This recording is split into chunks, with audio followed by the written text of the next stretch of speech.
네, 안녕하세요. 시계랑 신발찬입니다. 오늘은 부스트에 대한 얘기를 해보려 하는데, 아디다스의 부스트가 좋다는 사실은 많이들 알고 계시죠? 저도 부스트는 굉장히 좋아하고 좀 무겁긴 하지만 반발력이나 쿠셔닝 면에서는 굉장히 우수하다고 생각을 하기 때문에 뭐 부스트 제품 사신다고 하면은 거의 항상 추천을 드리는 편이에요. 근데 부스트가 워낙 종류가 많잖아요. 부스트 고르는 법에 대해서 제가 좀 오늘 말씀을 드릴게요. 부스트는 두께만 두껍다고 되는 게 아니라 압축률이라는 게 있거든요. 그러니까 부스트는 알갱이 하나가 돼 있는데 그 알갱이가 얼마나 많이 함유돼 있고 얼마만큼 압축률로 많이 들어갔냐에 따라서 제품의 품질이 좀 결정이 되는 편이에요. 근데 이거를 육안으로 봤을 때는 모르거든요. 제가 이제 비교를 해드릴게요. 보시면은 이쪽은 NMD R2PK인가 R1PK인가라는 제품이고 NMD 중에서도 굉장히 상위 라인입니다. 정가가 아마 24만 9천인가 그럴 거고 얘는 울트라부스트 19라는 제품입니다. 그러니까 19년에 나온 울트라부스트인데 지금 보시면 어떠세요? 부스트 비율로 봤을 때는 오히려 NMD가 더 두꺼운 것 같죠? 근데 실제로 신어보시면 이쪽이 훨씬 더 부스트 함량이 높습니다. 얘는 완전히 그러니까 뻥 부스트라는 느낌이 좀 있어요. 그래서 이 두께로는 이제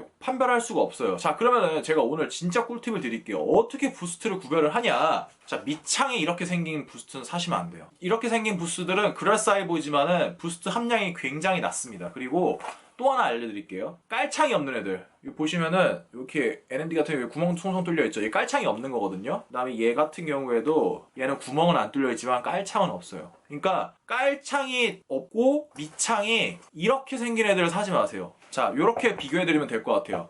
제가 사지 말아야 된다고 말씀드린 쪽이 이쪽이고 사도 된다고 말하는 쪽이 이쪽이에요. 차이 느껴지시나요? 무슨 차이가 있냐면은 얘네들은 고무들의 스파이크가 좀 달려있어요. 외형적으로는. 그러니까 두께가 좀 있는 편이고 얘네들은 아예 그런 게 없어요. 그냥 평평한 플랫으로 되어 있는 아웃솔이에요. 이게 결정적으로 어떤 차이를 주냐면은 이렇게 되어 있는 아웃솔을 갖고 있는 부스트 제품들은 대부분 부스트 함량이 낮으면서 지면 정보를 제 발에 확실하게 갖다 줍니다. 자동차로 치면은 타이어가 얇은 거예요. 그래서 내가 뭐 어떤 지면을 밟고 있구나라는 게 느낌이 전부 내 발로 들어와요. 어마어마한 스트레스예요. 근데 이렇게 생긴 부스트들은 그 지면 정보가 저한테 안 와요. 근데 두께로 봤을 때는 사실은 그렇게 차이를 느낄 수가 없어요. 딱 봤을 때 어느 게 좋은 거고 어느 게 나쁜 건지 모르겠죠. 저도 몰라요. 신어보기 전까지 모르거든요. 근데 신어보다 보니 이런 아웃솔을 갖고 있는 애들이 별로더라라는 결론을 내리게 됐습니다. 자, 그래서 부스트를 고르실 때는 항상 이런 제품들은 버리셔라 라고 말씀을 드리고 싶네요. 자, 근데 이제 그런 질문이 올 수가 있어요. 야, 이거 가격 따라서 다른 거 아니냐? 예, 아니더라고요. 자, 보시면은 얘는 같은 NMD 라인이에요.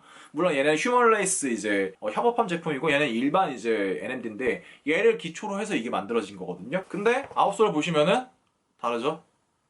얘는 지면 정보가 안 느껴져요. 옆에서 봐도 부스 두께도 비슷하거든요. 근데 아웃솔 차이 나는 게 보이시죠? 요런 아웃솔 쓰는 제품들이 확실히 부스트가 훨씬 더 좋아요. 근데 얘는 심지어 미끄럽기까지 해서 더 안 좋은 거예요. 또 보여드릴게요. 요건 나이트조고라는 제품이에요. 이것도 저가 라인이거든요. 얘는 고가 라인이고. 근데 아웃솔이 다르게 생겼죠. 두께 면에서도 차이가 있고 실제로 봤을 때 이런 느낌이에요. 근데 얘는 지면의 느낌이나 이런 게 전혀 저한테 느껴지지가 않는데 얘는 완벽하게 느껴진다는 거예요. 아울렛 가면 이제 굉장히 싸게 득템할 수 있는 기회가 많은데 가셔서 구매하실 때 이것만 생각하시고 구매하시면 아마 절대 후회 없는 선택을 하실 수 있을 거예요. 그러니까 뭐 간단하게 얘기하면 사실은 피어부스트나 울트라부스트 구매하세요 라고 말씀드리면 되는데 러닝화 종류가 무조건 예쁘다고 생각하지 않는 분들도 계시기 때문에 그런 분들은 이제 부스트 종류를 고르실 때는 반드시 밑창을 확인하고 고르셔라 라고 말씀을 드릴 수 있을 것 같습니다. 이제까지 제가 경험해봤던 제품은 다 20식에 들어가거든요. 근데 앞으로 나올 제품은 아디다스 어떻게 만들지는 저도 이제 확신을 못 드리지만 현 시점에서는 부스트 제품을 고르실 때 이렇게 고르면은 거의 후회 없는 선택을 하실 수 있다는 거 오늘의 꿀팁으로 말씀을 드리고 영상 마치도록 하겠습니다. 영상이 도움이 되셨다면 구독과 좋아요 부탁드리고 혹시 질문 있으시면 언제든지 또 편안하게 댓글로 부탁을 드리겠습니다. 이거 오늘 나온 제품들 많은데 리뷰 빨리빨리 할게요. 감사합니다. 끝.